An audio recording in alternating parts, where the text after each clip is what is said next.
I could astral travel to the other side since I was about 4 years old. Going to the other side was so freeing that it became my go-to at night while I slept. When I was there, I'd play with the other kids in a grassy meadow and along the marble stairs of this huge cathedral building. I instinctively knew that some of the kids were like me, visiting. One night, while playing with the kids on the other side, my guide came to me and brought me back to my body. "You can't keep going back there anymore. You need to be more in your body," she said. "But I want to stay. My friends at home are mean sometimes. People there aren't sad or mean. We have fun there," I pleaded. My guide offered a smile. "I understand. However, you can't keep going there and visiting while you sleep. It will get harder to come back into the physical body. You will start to miss it there." I understood what she meant, but I didn't like it. "I want to go back. Please, please, please. It's too hard being here all the time. Why can't I visit home? I'm not hurting anyone," I cried. A man appeared, dressed in a long robe, dark brown eyes that offered compassion, and wavy shoulder-length hair. He came towards me and gently took my hand in his. "Come with me, my child," his tone kind. We astral projected up through my bedroom ceiling, up through the roof of my house, and floated up into the night sky. Above us, the stars and clouds. He held his hand with mine. He leaned forward, and we started to fly over my neighbor's house, then down the block. The wind blew my hair back. I closed my eyes to take in this feeling of freedom. It was the end of summer, and we had begun to wear sweaters, but the temp felt perfectly comfortable in this moment. I could see the twinkle of the car lights off in the distance as a few cars drove through the block of my neighborhood. I looked up to this man holding my hand firmly. As if he sensed me looking at him, he turned to look at me, his hair blowing over his shoulders. His eyes shimmered a sparkle of joy and love. "Are you having fun yet?"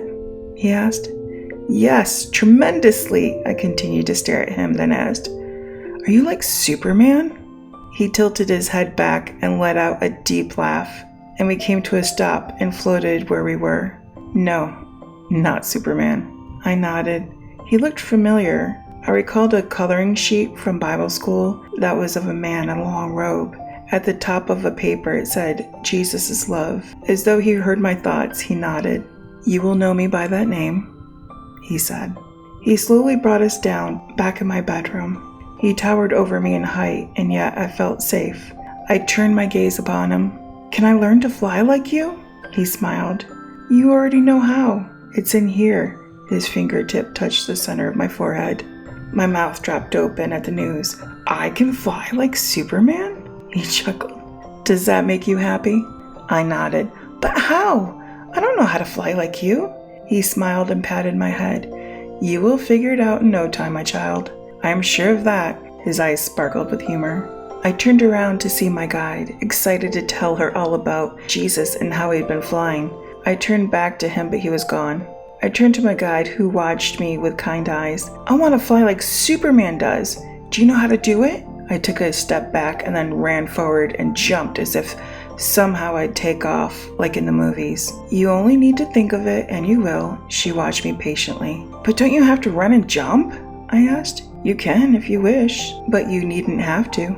She stood by my side once again. "Try again. This time, close your eyes and imagine yourself moving in the direction you want to." I tried a few more times, and then on the fourth try, I started to float up above the houses. As soon as I looked down, I panicked and came back down. "Try again," my guide insisted. I tried a few more times, and then on the third time, over the rooftop, I was back up above my house. I moved in a small circle around my house. I could see the street light turning colors down the street.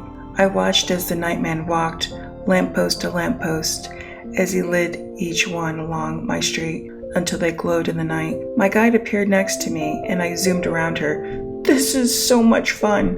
I started to fly down the street that I walked every morning to my elementary school. I circled over the front of the school where we lined up each morning. My guide was behind me, nearby.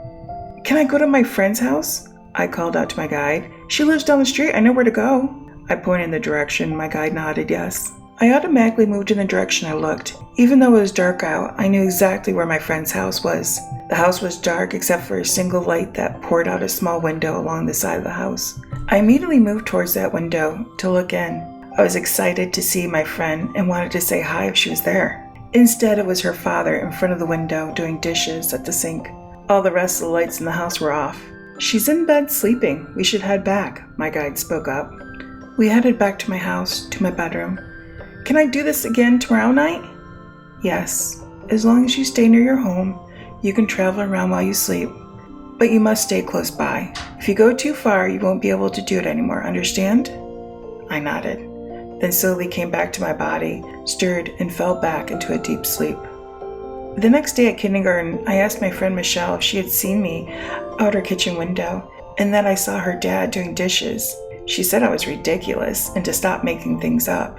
I quickly realized over the next several nights that no one else was like me, at least not anyone I knew.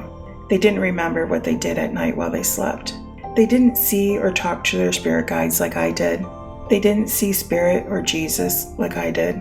And while I did spend less time visiting the other side, I spent my nights enjoying the freedom that astral traveling brought, flying above my neighborhood and below the shimmering moon and the stars.